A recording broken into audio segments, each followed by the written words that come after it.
Kada gauname laišką, ką darome? Įdomu, skubame skaityti. Ir dabar jau 2 sekmadieniai praėjo, kada mes turime, kada skaitome ir girdime nuostabų pirmą Jono laišką. Pirmą sekmadienį kalbėjo tame laiške Jonas, kaip patirti artimą draugystę su Kristuje. Kitą sekmadienį buvo taip pat, kaip patirti šventumo grožį Kristuje. Artima draugystė, šventumas Kristuje, nuostabiausi dalykai. Apaštalas Jonas vadinamas meilės apaštalu. Jis į tikinčiuosius kreipdavosi labai švelniai, su meile. Jis kreipdavosi: mylimieji, vaikeliai.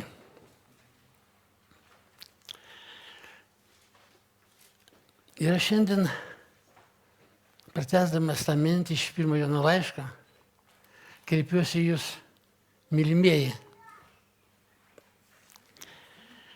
Ir ką šiandien mes paskaitysime, išgirsime, kad tai į mūsų širdis, į mūsų gyvenimus. Šiandien, ką girdėsime, tai bus mintis apie paklusnumą ir apie meilę Kristui.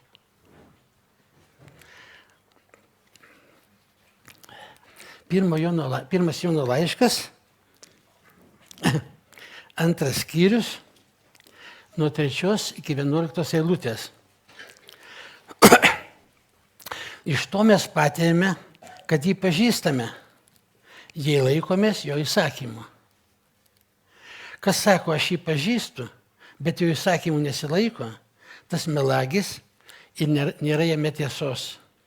O kas laikosi jo žodžių, tame iš tiesų Dievo meilė tobula tapo. Iš to ir pažįstame, kad jame esame. Kas sako, esas jame, tas turi pats elgtis, kaip ir jis elgėsi. Broliai, aš jums nerašau naujo įsakymo, bet seną įsakymą, kurį turėjote nuo pradžios. Senasis įsakymas yra žodis, kurį girdėjote nuo pradžios. Ir vis dėlto rašau jums naują įsakymą, kuris tikras jame ir jumise, nes tamsa traukiasi, o tikroji šviesa jau šviečia. Kas sakosi esąs šviesoje, o savo brolio nekenčia, tas dar tebėra tamsoje. O kas myli savo brolį, tas pasilieka šviesoje ir jame nėra nieko piktinančio. O kas savo brolio nekenčia, tas yra tamsoje, vaikščioja tamsoje ir nežino, kur einas, nes tamsa užgulė jam akis. Ar žmonės mėgsta paklusti? Ar linkę būti paklusnus kitam? Nelabai. Bet labai dažnai paklūsta. Paklūsta dėl įvairių priežasčių. Yra 3 paklusnumo laipsniai. Vienas paklusnumo laipsnis. Kareivis patenka į armiją. Jis turi paklusti armijos drausmei, armijos taisyklėms, turi paklusti vyresniam pagal laipsnį. Jeigu nepaklus, jis bus nubaustas. Jis paklūsta todėl, kad turi paklusti. Vaikas šeimoje. Pradžioje jis paklūsta tėvams, todėl, kad turi paklusti. Jeigu nepaklus, bus sudrausmintas. Kitas paklusnumo laipsnis yra paklūsta dėl poreikio. Yra poreikis paklusti. Vaikas paauga šeimoje ir jam atsiranda poreikių. Ir jis supranta, patiki, kad paklusnumas gali būti apdovanotas. Jis turi poreikių ir per paklusnumą tikisi patenkinti savo poreikius. Bet trečias paklusnumo laipsnis yra paklūsta todėl, kad nori paklusti. Krikščionis paklūsta savo dieviškajam, dangiškajam tėvui, todėl, kad jį myli.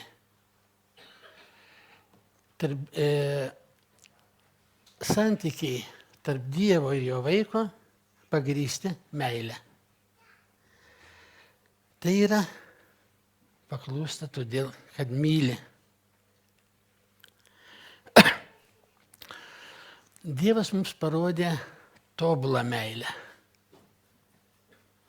Tobulą meilę parodė. Visi trejybės asmenys buvo pilnai pasirengę, pasiruošę, pasišventę žmonės išgelbėjimui. Visi trys trejybės asmenys buvo pasiruošę, pasirengę, pasišventę mūsų išgelbėjimui. Sūnus buvo nuoširdžiai pasiryžęs paaukoti savo gyvybę ir tai vykdė. Šventoji dvasia atgimdė mus ir toliau veikia mūsų širdyse, toliau dirba mūsų širdyse išgelbėjimo darbą. Mūsų širdyse toliau veikia, gyvena mumise. Mūsų tobulina, mes šventėjame. Jie dirba ir šiuo metu mūsų širdyse tą darbą. Dievas tėvas suplanavo ir aprūpino, kad visas planas įvyktų. Pasirūpino.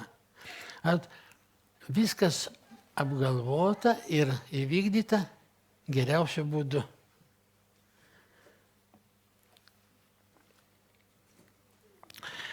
Tai ar Dievas, kuris parodė tokią nuostabią meilę, tobulą meilę, ar neteisingas, jeigu laukia iš mūsų tokios pačios nuoširdžios meilės, tikros meilės? Ir Jonas šiame laiške, kur skaitėme, rašo, kad meilė yra susijusi su senu įstatymu, su senu įsakymu ir su nauju įsakymu. Yra Senajame testamente du įsakymai. Vienas pakartoto įstatymo knygoje, mylėk Dievą, tai skamba, mylėk viešpatį savo Dievą visą širdimi, visą sielą, visomis savo jėgomis. Yra kunigų knygoje kitas įsakymas, kaip mylėti artimą. Nekeršykite ir atleiskite. Ir mylėkite savo artimą kaip save patį. Tai šitos du įsakymus Jėzus, jie yra labai susiję, labai vienas nuo kito priklauso. Ir Jėzus juos apjungė. Apjungė ir užrašyti Mato Evangelijos 22 skyriuje. Abu šitie įsakymai, jie tiesiog apjungti, kartu užrašyti. Ir ką rašo Jonas? Sako, aš nerašau jums naujo įsakymą, rašau seną įsakymą. Tai yra žodis, kurį girdėjote nuo pradžios. Jau yra senas, užrašytas. Nuo pradžios reiškia nuo krikščioniško gyvenimo pradžios. Jau girdėjote šitą žodį. Jis sako, visgi rašau jums naują įsakymą. Naują įsakymą. Tas naujas įsakymas yra nauja savo kokybę, savo charakteriu. Kur skaitėme 3-4 eilutės, Jonas kalba apie daugelį įsakymų, kad laikytis įsakymų. O jau 7 eilutėje jis susikoncentruoja į vieną įsakymą. Susikoncentruoja, jį iškelia, padaro jį svarbesniu. Tai yra šitas įsakymas. Mylėk savo artimą kaip save patį. Ir jeigu turime teisingą meilę,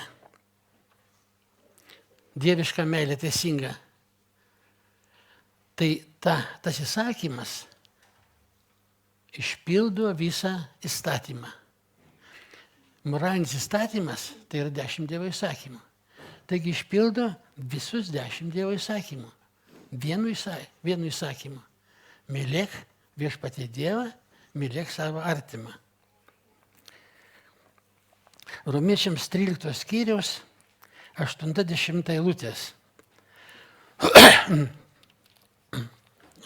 Paulius rašo, niekam nebūkite ką nors skolingi, išskyrus meilę vienas kitam. Nes kas myli, tas įvykdo įstatymą. Visą moralinį įstatymą.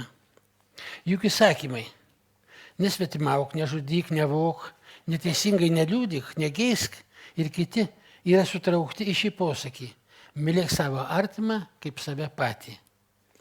Meilė nedaro blogo artimai. Todėl meilė įstatymo išpildymas.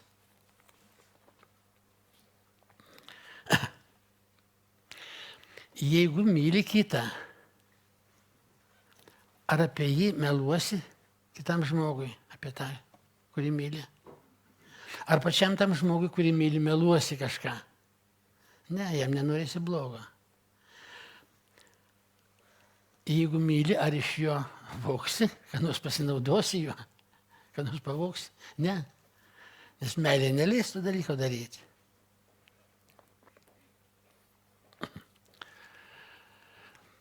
Jeigu myli žmogų, nelaikysi jo neapykantoje.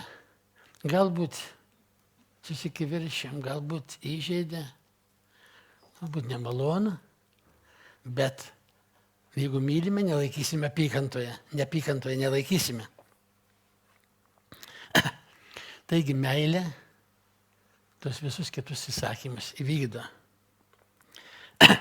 Taigi karališkasis įsakymas šitas, vadina karališkuoju, Jėzus davė.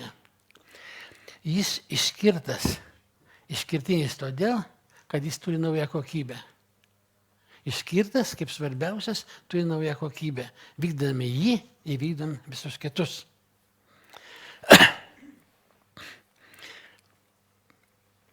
Aštuntoje eilutėje, ką sako Jonas? Kuo tas naujas įsakymas naujas, kuo jis skiriasi? Kuo skiriasi jo kokybė? 8 eilutė.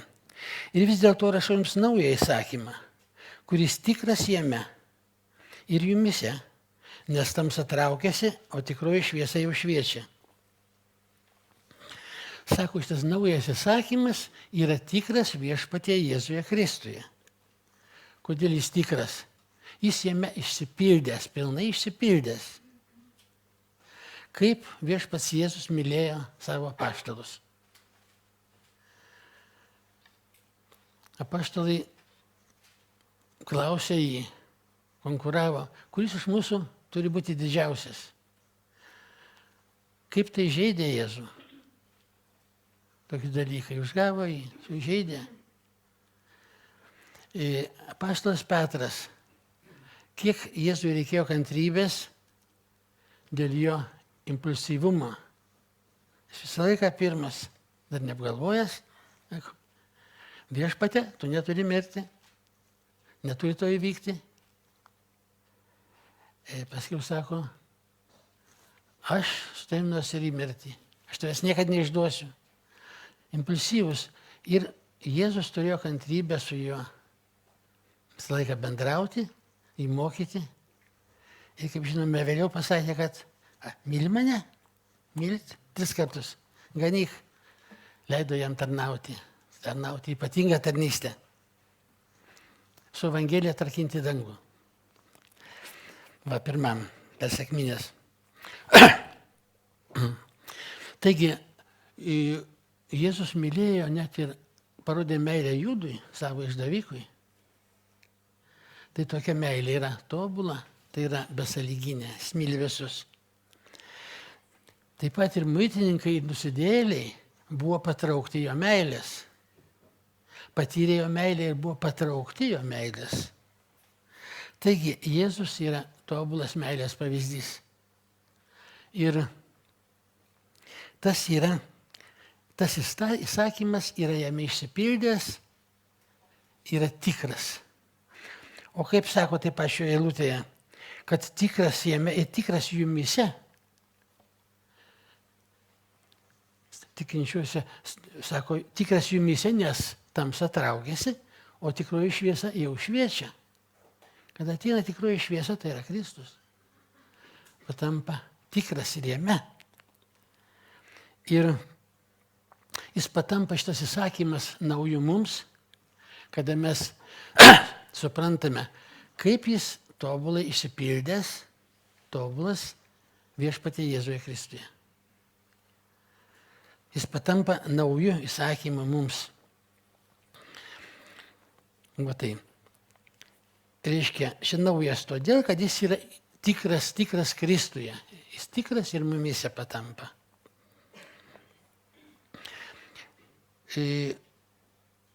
Šitas įsakymas naujas, todėl, kad jis moko mus kaip elgtis. Moko elgsenos. 9-11 eilutė apie tai kalba. Sako, kas savo brolio nekenčia, tas dar tebėra tamsoje.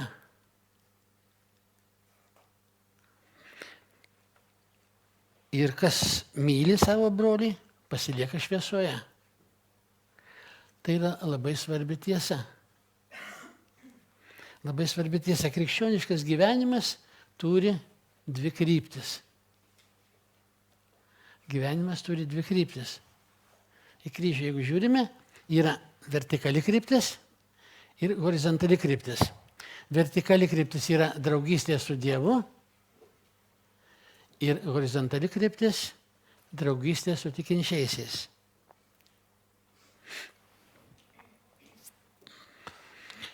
Ir šios abi kryptis labai, jos ir sujungtos, jos sutampa, labai viena nuo kitos priklauso. Yra neįmanoma būti teisingoje draugystėje su Dievu, jeigu turėsime neteisingą draugystę su kitais tikinčiaisiais. Jeigu norime turėti artimą draugystę su Dievu, būti jame, jausti jo meilę ir patys mylėti, mes turime būti susitaikę, sutvarkę santykius su kitais tikinčiaisiais, su kitais žmonėmis.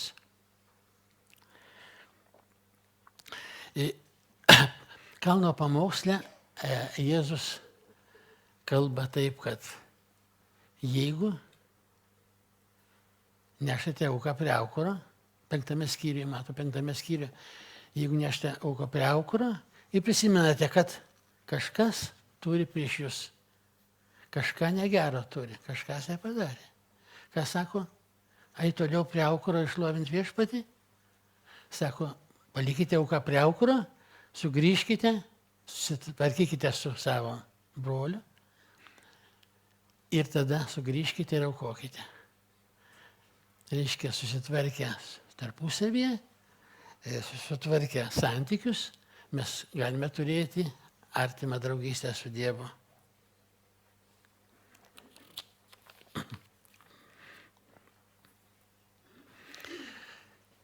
Taigi, kaip mes galime patirti vis karštesnę meilę Kristui? Tai yra procesas ir mes, jeigu esame paklusnus, meilė didėja ir patirime vis karštesnę meilę. Labai nuostabu. Šventas raštas, Dievo žodis, tai yra mums pavyzdžiai. Prisiminkime, kokią meilę Kristui parodė Marija iš Betanijos, Lozoriaus sesuo. Jėzus žygiavo į Jeruzalę užbaigti savo misiją. Sužėjo pas savo draugus, pas Mariją, Mortą ir Lozorių. Ir kaip Marija pasielgė. Jie atėjo, atsinešė brangaus nardo tepalo. Išliejo jį, patepė jo kojas, nušluostė plaukais. Kaip reagavo mokiniai? Mokiniai, kurie vaikščiojo su juo, jį pažino. Judas, taip pat ir kiti prisidėjo, sakė, kam aukoti tokį brangų tepalą. Ir kaip reagavo Kristus iš tą auką?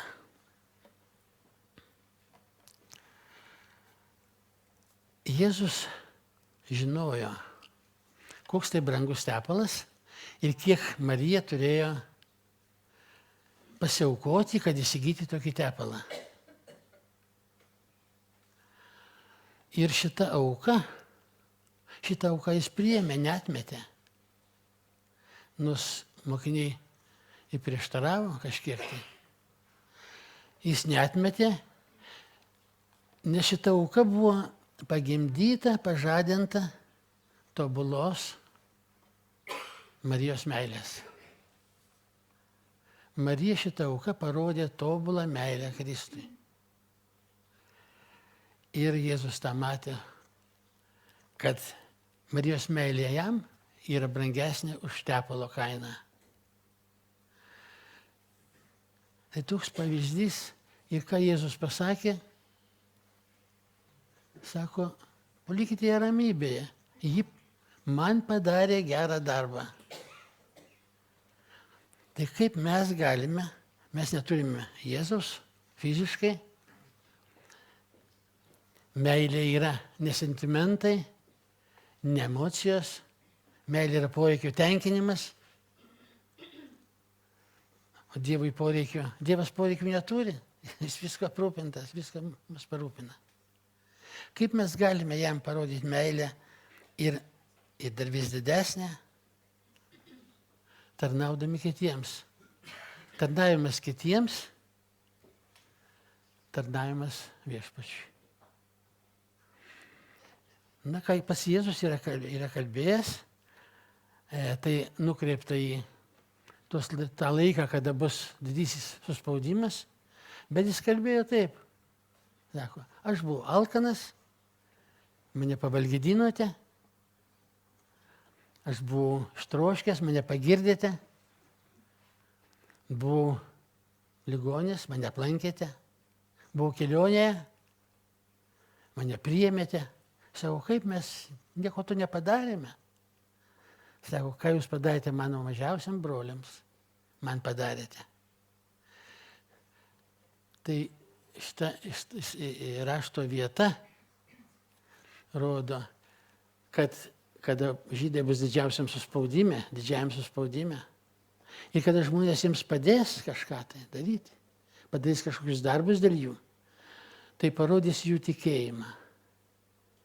Mylėdami tos žmonės, jiems padėdami, jie parodys, kad myli Viešpatį.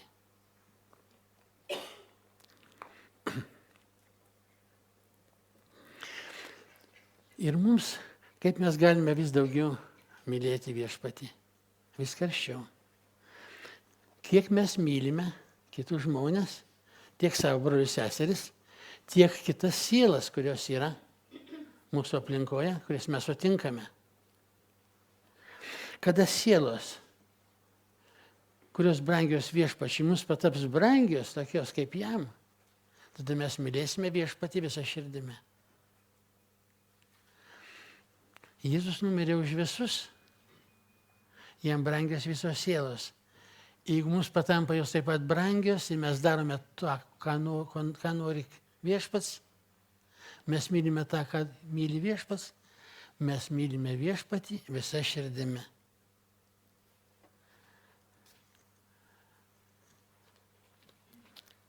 Tikiu, kad visiems yra atsitikę tokie dalykai, kad buvome pametę galvą ir darėme dėl Dievo kažką.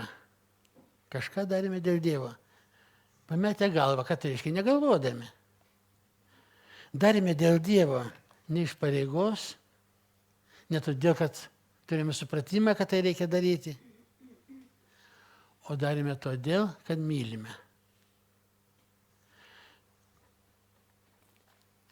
Kada mes tai padarome, mes pajaučiame didelę meilę iš Dievo, iš Viešpaties.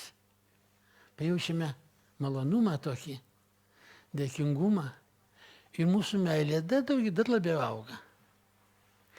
Ir jeigu mes taip darysime, mūsų meilė vis taps karštesnė viešpačiui ir mes iš jo sulauksime tokio atsakymo, kokį sulaukė Marija. Kada mokinė sakė, kam tokius tepalus brangius naudoti, eikvoti. Sakė, ji man padarė gerą darbą. Amen. Ačiū tau, Dieve. Ačiū dangiškasis Tėve. Ačiū viešpatie Jėzau. Dėkojame, kad mes turime tokią nuostabią poziciją tavo atžvilgiu. Esame tavo vaikai. Ir dėkojame, kad tu mus myli ir kad tu lauki iš mūsų meilės. Padėk mums tai kiekvieną dieną suprasti, prisiminti, ką tu padarai dėl mūsų ir ko tu lauki iš mūsų. Būti paklusniais iš meilės, mylint pražuvusias sielas ir mylint kiekvieną savo artimą ir mylint brolį seserį. Dėkojame tau, Tėve, už viską. Jėzaus Kristaus vardu. Amen.